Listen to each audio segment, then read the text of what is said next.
The action of the 18th of November 1809 was the most significant engagement of a 6-month cruise by a French frigate squadron in the Indian Ocean during the Napoleonic Wars. The French commander, Commodore Jacques Hamelin, raided across the Bay of Bengal with his squadron and achieved local superiority, capturing numerous merchant ships and minor warships. On the 18th of November 1809, 3 ships of Hamelin's squadron encountered a convoy of India-bound East Indiamen, mainly carrying recruits for the Indian Army, then administered by the Honourable East India Company. Despite spirited resistance from the largest British merchant ship, Windham, the failure of the other Indiamen to support their leader and the size and power of the French ships forced the British to withdraw. All the HEIC ships were subsequently captured by the larger, faster French warships.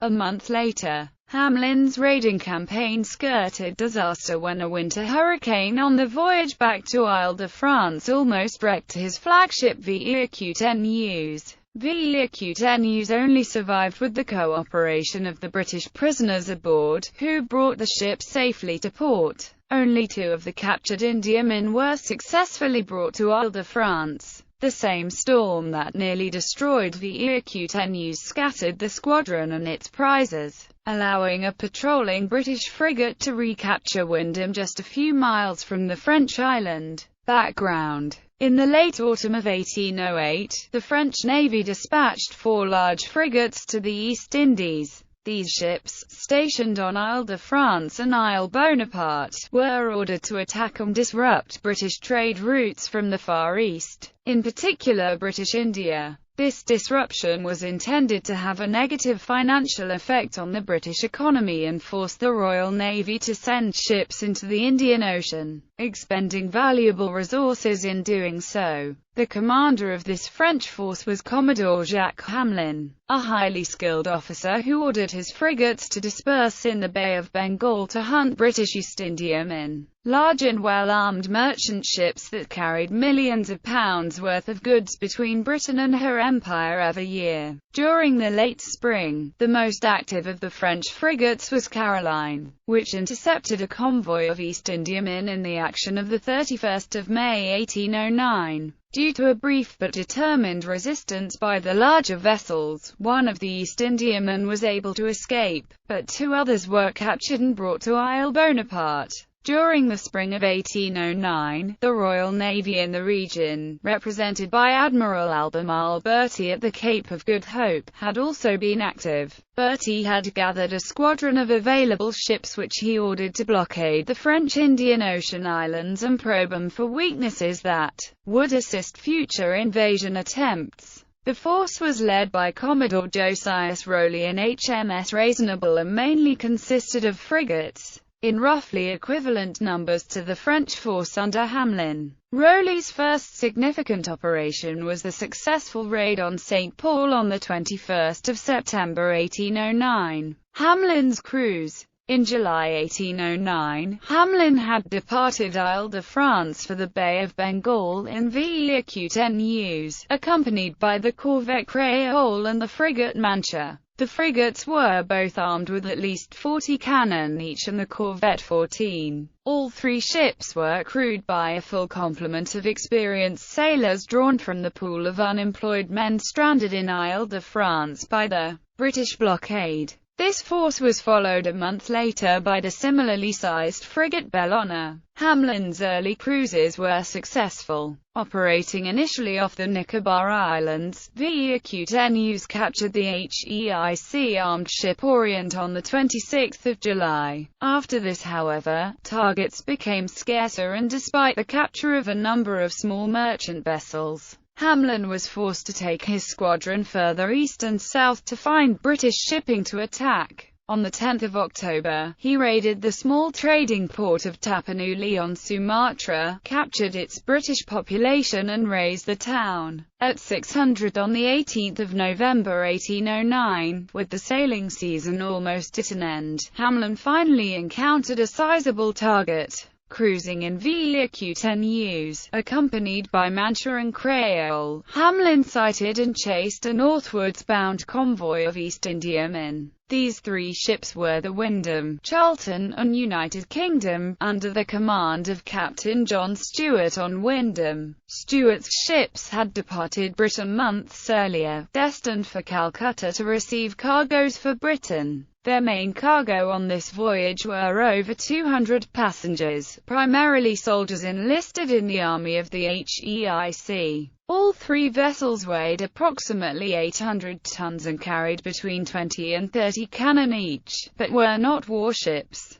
Their crews were not trained to military standards and the guns were not as powerful as those typically carried on military vessels. In addition, a large proportion of the crew were Lascars, who were not considered reliable in combat. Stewart, however, had been warned of Hamlin's presence by the sloop HMS Rattlesnake a week earlier and had been rehearsing Wyndham's gunnery in case he should meet the French squadron. Ship for ship, the East Indiamen were outclassed by the French frigates, which were faster, stronger, more powerful and better armed and manned. In convoy, however, the British were still a formidable target. Only 4 years earlier, at the Battle of Pulaura, a convoy of East Indiamen had defeated and pursued a more powerful French squadron under Admiral Lenoir in similar waters. Engagement. The French squadron had become disorganized in its initial pursuit, the British, with Mancha, under Captain Jean Dornel de Guy, falling substantially to leeward of the flagship.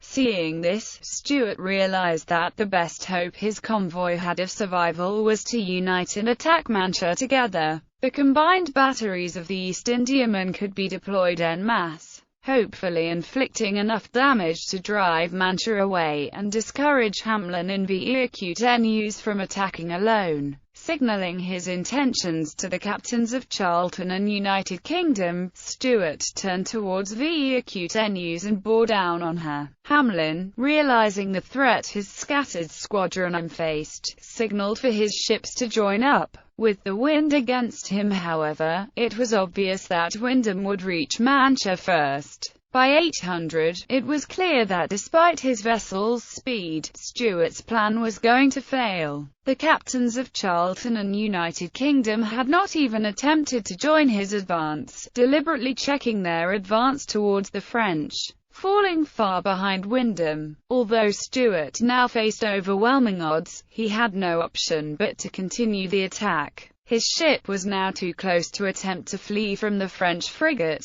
Captain Dornel de Guy opened fire at 9:30, his shot repeatedly striking Wyndham as she approached. Stewart did not return fire, instead waiting until his ship was closer to minimize the inaccuracy of his gunnery. Unable to reach the more nimble French ship directly, Stewart absorbed the French fire until he was as close as he was able before unleashing his guns. The results were disappointing. The entire broadside splashed into the sea far short of the French ship. The more maneuverable Mancha now approached Wyndham at close range, and the two ships fired at one another for over an hour. Stewart, still unsupported by his companions, who did no more than fire the occasional ineffective shot at extreme range. At 1200, Dornel de Guy on Mancha pulled away from her battered opponent, obeying Hamlin's order to join with his flagship.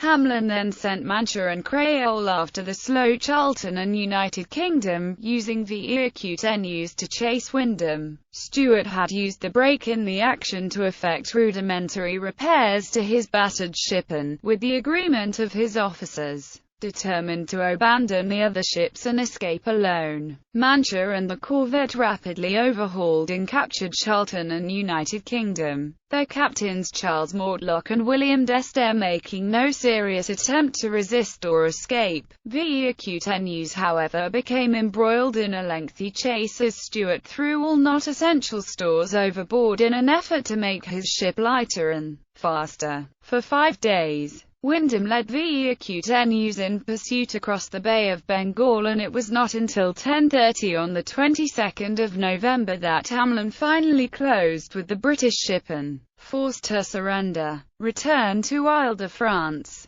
Bellona, under Captain Guy Victor Duperrey, had been sailing independently of Hamlin's squadron and had also had a successful cruise, capturing the small British warship HMS Victor on the 2nd of November and the 48-gun Portuguese frigate Minerve on the 22nd of November in the northern Bay of Bengal, before sailing back to Ile-de-France. To the south, Hamlin and Donald de Guy reunited with their prizes on the 6th of December and also determined to return to Ile-de-France as the cyclone season, in which any ship in the Indian Ocean would be at serious risk of destruction by a sudden tropical cyclone, was fast approaching. This was a dangerous time to be at sea. The year before, 7 large East Indiamen had sunk with 1,000 lives in 2 major hurricanes, and the year before that, the flagship of Sir Thomas Trowbridge, HMS Blenheim, had disappeared without a trace in similar circumstances. On the 19th of December, the first winter storm struck the French squadron. In the heavy waves and high winds, first Wyndham and then Vieques were separated from the convoy, marshalling the remaining ships and continuing the southwards journey. Wyndham's French prize crew were able to regain control of their ship and continued on to Ile-de-France alone, but Vieques was struck by an even larger hurricane on the 27th of December and lost all 3 topmasts in the gale.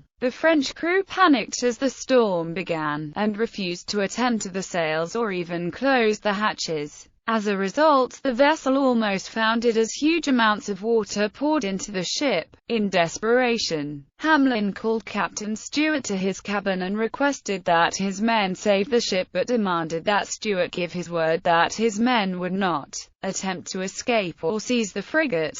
Stewart refused to give any such guarantee, but agreed to help repair the damage and bring the ship to safety. After securing the weapons lockers aboard, Hamlin agreed, and Stewart and his men cut away the wrecked masts and pumped the water out of the hold, repairing the ship so that she was able to continue her journey without fear of foundering. On the 31st of December, the battered Vieques docked in Rivière-Noire, and Stewart and his men, who had never had an opportunity to seize their freedom, were marched to Port Louis, where they witnessed the arrival of Mancha, accompanied by Creole, Charlton, and United Kingdom on the 1st of January 1810. For their services, Stewart and his fellow prisoners were later released and allowed to sail to the Cape of Good Hope. There they discovered Wyndham, which had failed to arrive at Ile-de-France. Although her prize crew had retained control of the ship following the storm, they had been sighted,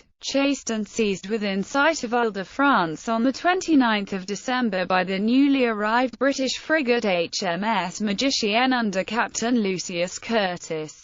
Bellona and her prizes arrived at Port Louis on the 2nd of January, having slipped past Rowley's blockade during a period of calm weather. Aftermath. Casualties in the battle were minimal, the British losing 4 killed and 2 wounded, while the French recorded no casualties at all. The significance of the action lies in the ease with which French frigates operating from Ile-de-France were able to attack and capture vital trade convoys without facing serious opposition. The action of the 18th of November was the second occasion in 1809 in which a British East India convoy was destroyed and another would be lost at the action of the 3rd of July 1810, the following year. These losses were exceptionally heavy, especially when combined with the 12 East Indiamen wrecked during 1809, and would eventually provoke the massive build-up of British forces in late 1810. Despite the French success, Vieques was never again able to operate independently in this manner. Hamlin was needed during 1810 to operate against the strong British frigate squadrons that returned in the spring to harass his cruisers and prepare for the planned invasions of Ile Bonaparte and Ile-de-France using the soldiers stationed on Rodriguez.